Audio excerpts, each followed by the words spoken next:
Pengamat politik, Rocky Gerung, menganggap bahwa Indonesia yang berada di peringkat kedua negara paling tidak jujur masalah akademis ini sebagai hal yang memalukan. Dia mengaku, sebenarnya hal tersebut memang membuat kesal dan marah, bahkan dia menyebut kondisi ini memalukan. Ada indeks lain yang akhirnya membuat kita antara marah, kesal, tapi sebetulnya indeks itu menunjukkan bahwa kita memang harus memulai mengembalikan fungsi riset, fungsi kejujuran di dalam riset, fungsi kritik di dalam metodologi, ungkapnya, dikutip dari YouTube Rocky Gerung Official, Selasa, 1 Juli 2025. Itu yang membuat kita diakui di dunia sebetulnya. Nah sekarang dunia justru memeringkatkan kita di dalam kondisi yang betul-betul memalukan bahwa kejujuran intelektual Indonesia itu nomor 2, unggulnya jadi unggul di bidang ketidakjujuran intelektual. Itu maksudnya, sambungnya. Rocky kemudian menyinggung mengenai kasus-kasus yang dinilainya sudah banyak terjadi di Indonesia.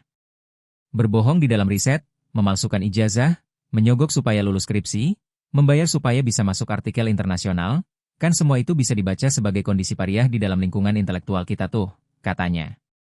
Dari itu semua, menurut Rocky, peringkat Indonesia soal masalah akademis itu juga berkaitan dengan pemimpin-pemimpin di Indonesia sendiri.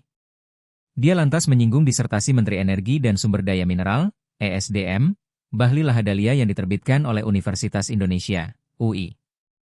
Dalam hal ini, Rocky mengatakan, selain Bahlil, petinggi-petinggi UI juga dianggap bersalah, karena asal-asalan menguji seseorang. Akhirnya mengaitkan ketidakjujuran itu dengan perilaku dari pemimpin-pemimpin kita, UI dipermalukan oleh skandal Bahlil, sampai sekarang itu nggak ada kejelasan itu, ungkapnya. Yang salah di situ bukan sekedar Bahlil berupaya untuk berbohong dalam metodologi. Tetapi peneliti-peneliti atau mereka yang menguji Bahlil atau petinggi-petinggi di UI juga bersalah secara moral tuh karena asal-asalan menguji orang kan, imbuhnya. Begitu juga dengan Universitas Gadjah Mada, UGM, kata Rocky, kampus yang dinobatkan menjadi salah satu universitas terbaik ini dicurigai membantu memalsukan ijazah ex-Presiden RI, Joko Widodo, Jokowi. Dengan adanya hal-hal tersebut, Rocky mengatakan bahwa wajar bila Indonesia menjadi negeri yang hidup dengan pembohongan dan kepalsuan. Terkait dengan disertasi Bahlil itu, diketahui bahwa sang menteri meraih gelar doktor dalam program studi, Prodi, Kajian Strategik dan Global di UI dan sidang Rabu, 16 Oktober 2024, lalu. Sidang dipimpin oleh Ketua Sidang, Profesor Dr. I. Ketut Surajaya, SS. Sidang terbuka ini dihadiri oleh promotor Profesor Dr. Chandra Wijaya, MSI, MM, serta kopromotor Dr. Teguh Dartanto, SE, ME, dan Ator Subroto.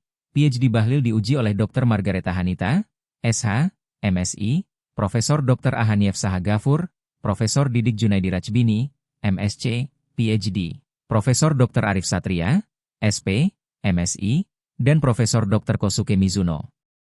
Bahlil berhasil lulus dalam kurun waktu 1 tahun 8 bulan dengan predikat dengan pujian cum laude.